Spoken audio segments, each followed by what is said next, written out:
अस्सलामुअलैकुम स्टूडेंट्स, मैं हूं आपका टीचर ताहिर अलीम।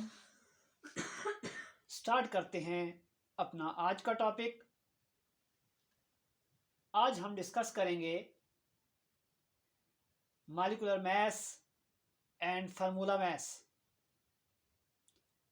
सबसे पहले मॉलिक्यूलर मास पे बात करते हैं।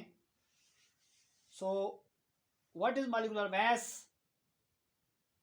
Molecular mass is the sum of relative atomic masses of all the atoms present in a molecule।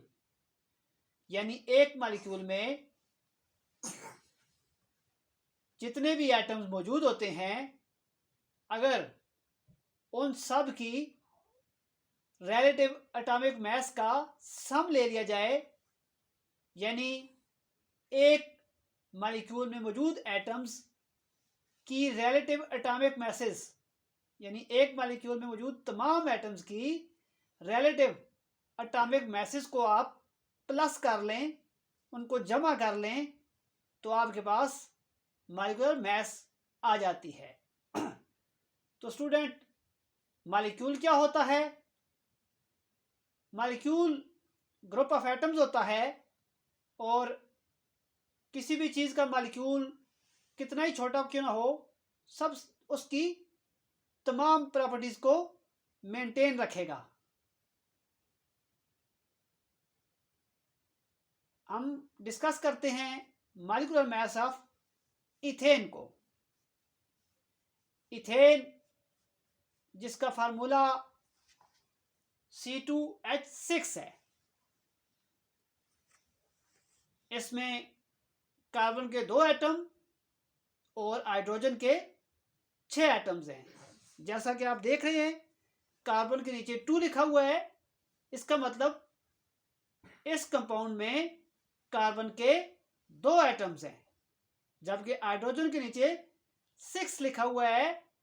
इसका मतलब है कि यहाँ पे हाइड्रोजन के 6 एटम्स हैं। तो स्टूडेंट, मॉलिक्यूलर मास कैलकुलेट करने के लिए हम किसी भी एलिमेंट के नंबर ऑफ एटम्स को मल्टीप्लाई कर देंगे उस एलिमेंट की एटॉमिक मास के साथ, और इन सब को प्लस कर लेंगे। यानी इन केस ऑफ इथेन हम लिखेंगे 2, कार्बन के लिए हम लिखेंगे 2, क्योंकि यहाँ पे कार्बन के एटम्स 2 हैं, और multiplied by atomic mass of carbon, यानी हमने नंबर ऑफ एटम लिखे और जिस एलिमेंट के नंबर ऑफ एटम थे उसके एटॉमिक मास के साथ इस नंबर को मल्टीप्लाई कर दिया। नया एलिमेंट हाइड्रोजन को शुरू करने से पहले हमने प्लस का साइन डाला, और फिर हाइड्रोजन के 6 एटम 6 हमने लिखा, और हाइड्रोजन का एटॉमिक मास, तो स्टूडेंट कार्बन का एटॉमिक मास 12 होता है। तो हमने 2 इंटू 12, यानी एटॉमिक मास ऑफ कार्बन की जगह पे 12 लिख लिया, प्लस, यानी यहाँ पे हमने फार्मूले में प्लस लिखा था, तो दरम्यान में प्लस आया, और आगे 6, हाइड्रोजन के 6 एटम है, और हाइड्रोजन का एटॉमिक मास 1 है। तो यहाँ पे एटॉमिक मास की जगह पे हमने 1 पुट किया। अब इसको जब हम सॉल्व करते हैं तो 12 इंटू 2 24 आ जाएगा कार्बन के लिए, प्लस 6 इंटू 1 6 आ जाएगा हाइड्रोजन के लिए, और 24 और 6 को जब हम प्लस करते हैं तो हमारे पास आंसर 30 आता है। तो 30 AMU, here AMU stands for atomic mass unit. तो इस तरह हमारे पास इथेन का मॉलिक्यूलर मास 30 आता है। स्टूडेंट्स, अब हम डिस्कस करते हैं एक और एग्जांपल जिसका हम मॉलिक्यूलर मास कैलकुलेट करेंगे, और ये एग्जांपल है सल्फ्यूरिक एसिड। सल्फ्यूरिक एसिड का फार्मूला H2SO4 है। यहाँ पे हमारे पास 3 एलिमेंट हाइड्रोजन, सल्फर और ऑक्सीजन हैं। हाइड्रोजन के नंबर ऑफ एटम्स हमारे पास यहाँ पे 2 हैं, सल्फर के नंबर ऑफ एटम्स हमारे पास यहाँ 1 हैं, और ऑक्सीजन के नंबर ऑफ एटम्स हमारे पास यहाँ 4 हैं। तो जैसा कि मॉलिक्यूलर मास कैलकुलेट करने के लिए हम किसी भी एलिमेंट के नंबर ऑफ एटम्स को उस एलिमेंट के एटॉमिक मास के साथ मल्टीप्लाई करते हैं, प्लस नेक्स्ट एलिमेंट के साथ ऐसा करते हैं, प्लस नेक्स्ट एलिमेंट के साथ जितने भी एलिमेंट हो उन सब के नंबर ऑफ एटम्स को हम उनके एटॉमिक मास के साथ मल्टीप्लाई करते हैं और हर दो एलिमेंट के दरमियान में प्लस का साइन रखते हैं। तो इसी चीज़ पे अमल करते हुए हम जब H2SO4 के लिए उसका मॉलिक्यूलर मास कैलकुलेट करते हैं तो हम हाइड्रोजन के लिए 2 लिखते हैं, क्योंकि यहाँ पे हाइड्रोजन के नंबर ऑफ एटम्स 2 हैं और इसको हमने मल्टीप्लाई किया है 1 से, क्योंकि हाइड्रोजन का रिलेटिव एटॉमिक मास 1 है। सल्फर को शुरू करने से पहले हमने दरम्यान में प्लस डाला कि मॉलिक्यूलर मास कैलकुलेट करते हुए हम नया एलिमेंट शुरू करने से पहले प्लस का निशान डालते हैं। सल्फर के नंबर ऑफ एटम यहाँ पे 1 है तो हमने 1 लिखा, मल्टीप्लाइड बाय सल्फर का रिलेटिव एटॉमिक मास 32 है तो हमने 1 मल्टीप्लाइड बाय 32 लिखा। और ऑक्सीजन को शुरू करने से पहले हमने प्लस डाला, ऑक्सीजन के नंबर ऑफ एटम्स यहाँ पे 4 हैं तो हमने 4 लिखा और ऑक्सीजन का रिलेटिव एटॉमिक मास 16 है तो हमने 16 लिख दिया। तो इसको जब हम सॉल्व करते हैं तो हाइड्रोजन के लिए हमारे पास 2 आ जाता है, 2 इंटू 1 2, और सल्फर के लिए हमारे पास 32 आ जाता है, 32 इंटू 1 32, और ऑक्सीजन के लिए हमारे पास 64 आता है, क्योंकि जब हम 16 को 4 से मल्टीप्लाई करते हैं तो आंसर 64 आता है। और इन तीनों को जब हम प्लस करते हैं तो हमारे पास आंसर 98 AMU आता है। So 98 AMU is the molecular mass of sulphuric acid.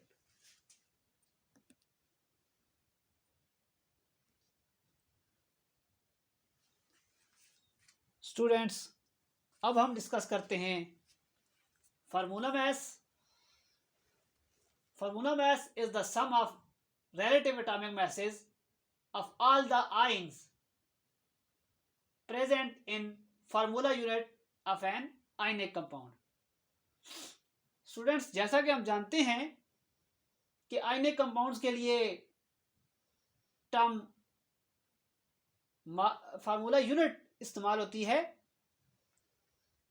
Molecule वाली टर्म आयनिक कंपाउंड्स के लिए इस्तेमाल नहीं होती।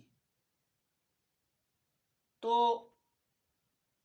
किसी आयनिक कंपाउंड के फार्मूला यूनिट में मौजूद तमाम आयंस या एटम्स भी आप उनको कह सकते हैं, उन तमाम की रिलेटिव एटॉमिक मास का सम ले लेंगे तो आपके पास फार्मूला मास आ जाएगी। एग्जाम्पल के साथ बात को क्लियर करते हैं।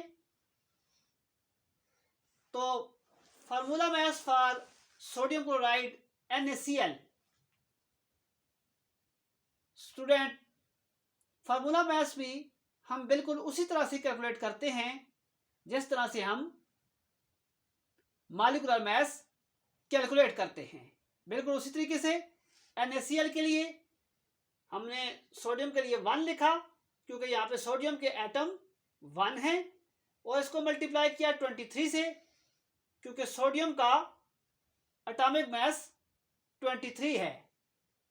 और क्लोरीन को शुरू करने से पहले हमने प्लस का साइन डाला, और क्लोरीन के नंबर ऑफ एटम्स 1 है तो हमने यहाँ पे 1 लिखा और मल्टीप्लाइड बाय 35.5 लिखा, क्योंकि क्लोरीन का एटॉमिक मास 35.5 है।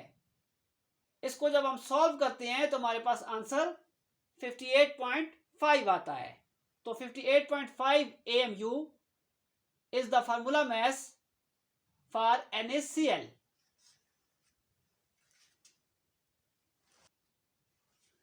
स्टूडेंट्स, एक और एग्जाम्पल कंसिडर करते हैं। अब हम कैलकुलेट करते हैं formula mass for NH4 twice SO3। Students, यहाँ पे NH4 ट्वाइस है तो ये जो 2 लिखा हुआ है ये मल्टीप्लाई हो रहा है number of atoms of hydrogen के साथ भी और number of atoms of nitrogen के साथ भी क्योंकि ये नाइट्रोजन और हाइड्रोजन दोनों के साथ मौजूद है, तो ये दोनों के नंबर ऑफ एटम्स के साथ मल्टीप्लाई होगा। तो स्टूडेंट यहां पे हमारे पास नाइट्रोजन के नंबर ऑफ एटम्स 2 आते हैं, क्योंकि ये 2 नाइट्रोजन का जो यहाँ पे 1 एटम है उसके साथ ये वाला 2 मल्टीप्लाई हो रहा है। तो इस तरह हमारे पास नाइट्रोजन के यहाँ पे नंबर ऑफ एटम्स 2 आ रहे हैं, मल्टीप्लाइड बाय नाइट्रोजन का जो एटॉमिक मास है वो 14 है, प्लस यहाँ पे हाइड्रोजन के नंबर ऑफ एटम्स हमारे पास 8 आएंगे, क्योंकि ये 2 इस 4 के साथ मल्टीप्लाई होगा। और 8 मल्टीप्लाई बाय 1 हमने लिखा है क्योंकि हाइड्रोजन का एटॉमिक मास 1 है। प्लस नया एलिमेंट शुरू करने से पहले हमने प्लस डाला, और सल्फर के नंबर ऑफ एटम्स यहाँ पे 1 है, और 1 को हमने मल्टीप्लाई किया 32 से। 32 सल्फर का एटॉमिक मास है। नेक्स्ट ऑक्सीजन है तो हमने प्लस का साइन डाला, और फिर चूंकि ऑक्सीजन के यहाँ पे 3 एटम्स हैं तो हमने 3 लिखा, multiplied by atomic mass of oxygen यानी 16। स्टूडेंट इसको जब हम सॉल्व करते हैं तो ये हमारे पास 116 आंसर आता है। सो 116 AMU is the formula mass for NH4 twice SO3।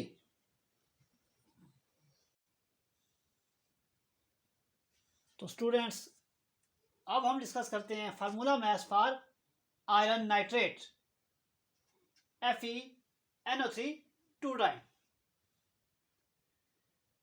Student iron के नंबर ऑफ एटम जो है यहाँ पे 1 है, 1 को हमने मल्टीप्लाई किया 56 से, क्योंकि आयरन का एटॉमिक मास 56 है, प्लस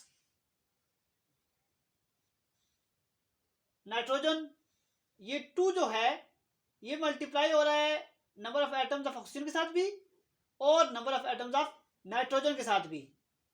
तो नाइट्रोजन के नंबर ऑफ एटम्स यहाँ पे 1 है, और ये 1 जब 2 से मल्टीप्लाई होता है तो 2 बन जाता है, इसलिए हमने यहाँ पे 2 लिखा, और 2 को हमने मल्टीप्लाई किया 14 से, क्योंकि नाइट्रोजन का एटॉमिक मास 14 है, प्लस क्योंकि नाइट्रोजन के बाद ऑक्सीजन आ रहा है और नया एलिमेंट शुरू करने से पहले हम प्लस का साइन डालते हैं।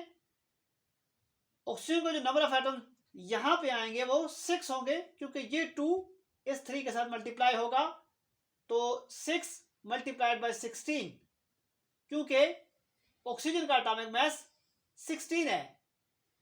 इसको जब हम सॉल्व करते हैं तो हमारे पास आंसर 180 आता है।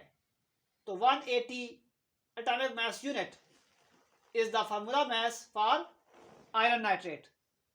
स्टूडेंट आई होप कि आप लोगों को टॉपिक अच्छी तरह से समझ आया होगा, लेकिन अगर किसी बात की समझ ना आई हो तो आप कमेंट्स में पूछ सकते हैं। Thank you very much. अल्लाह हाफिज़।